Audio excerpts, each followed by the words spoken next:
It's a flower that looks kind of like an iris, an orchid, if you will. To do so, we need to start with a square. So we can begin by doing the same steps as always to make a square. Remove the extra paper. Okay, extra rectangle. And we're left with a square. Remember, one of the good things of beginning with printer paper is that most figures use this diagonal fold line. Okay? So now that we have our square, we'll connect the ends of the fold line like so. And we get our two fold lines making the letter X. Now, we want to fold along one of the diagonal fold lines, creating a triangle. Okay?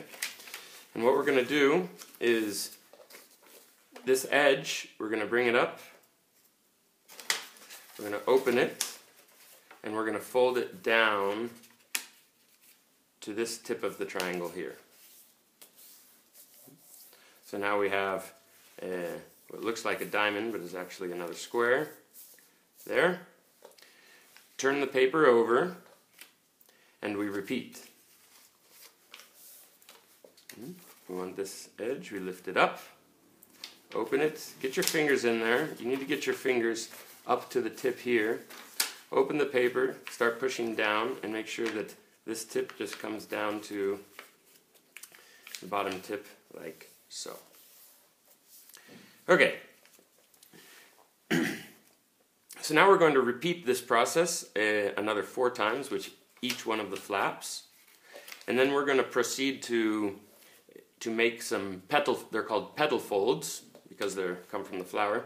They're also very similar to some of the folds that we make when we do the crane or the scorpion, okay?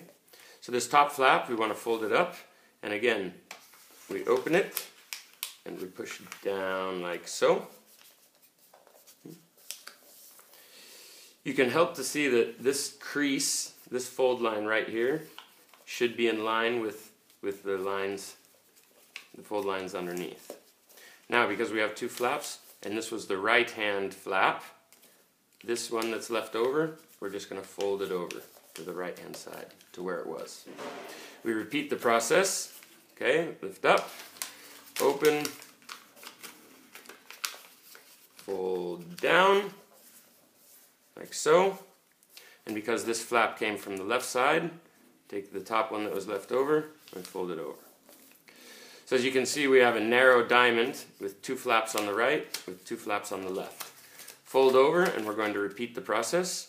Right hand flap, fold it up, open, push down. Because this was the right hand flap, we take this side and we fold it back over. And we do it with the last giant flap here. We open. Don't be afraid to get your fingers in there. Push down.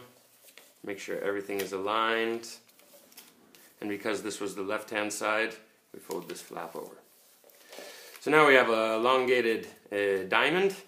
On one side we have 1, 2, 3, 4 flaps. On the other side we have 1, 2, 3, 4 flaps. Okay? Now, we're going to turn this around towards us. And we're going to open each one of the flaps. You can see here that this is a solid surface. Okay? We want to work with the surface that has this edge and this opening there. We're going to take the 2 corners and we're going to do what I call an airplane fold.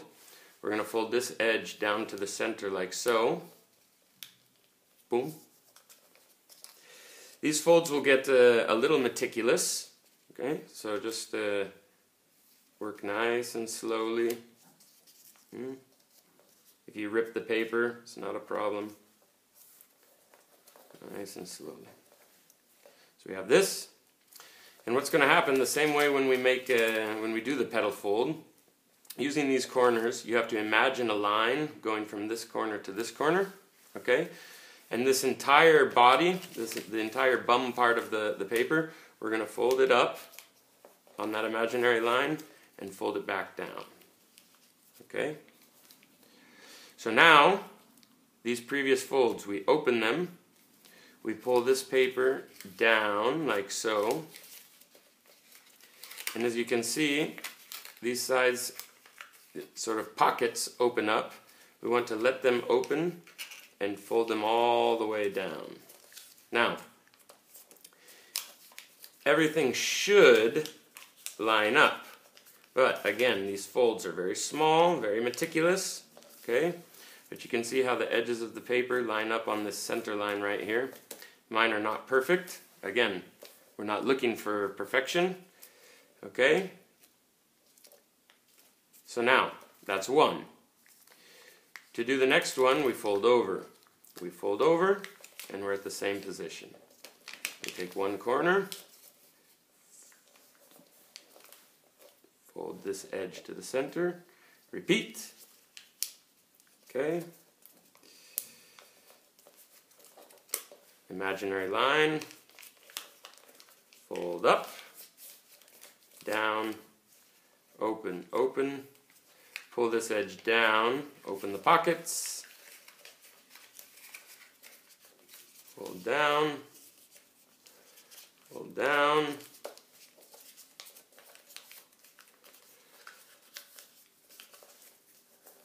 okay. Now we look for the other two. Oop, see, I grabbed all the edges. We just want one of the edges. Like so. Like so.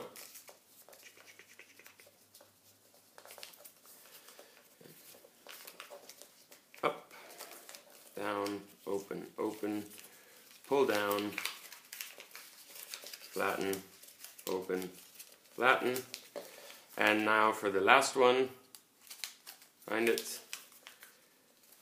open, and fold down, and in, fold down, and in, imaginary line, fold up, open, open, pull down,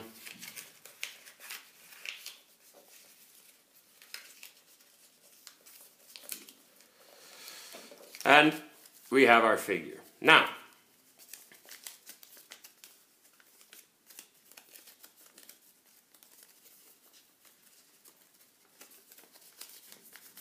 when we first open our flower, okay, it's going to be very geometric and very big, okay?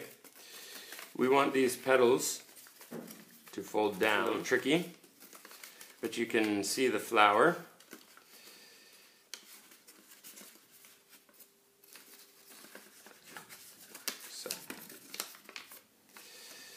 To get all the petals open, the flower is left with a big opening here. Now, this is pretty enough. However, if you pinch the bottom closed, and as you pinch it, you can see I'm pinching the bottom part closed, and just kind of play with and make sure you can curve the petals down. Curve the petals down, curve the petals down, and just kind of crunch the paper. It will give it a more wild look to the flower. You can see these tips get closer to the center. The petals have a more wild, natural look and feel to them. Okay, so you can play with the petals like so, okay, and just until you feel that you like how the flower looks. This looks, in my opinion, much more like a flower found in the tropical ecosystem than the perfect geometric flower shown before.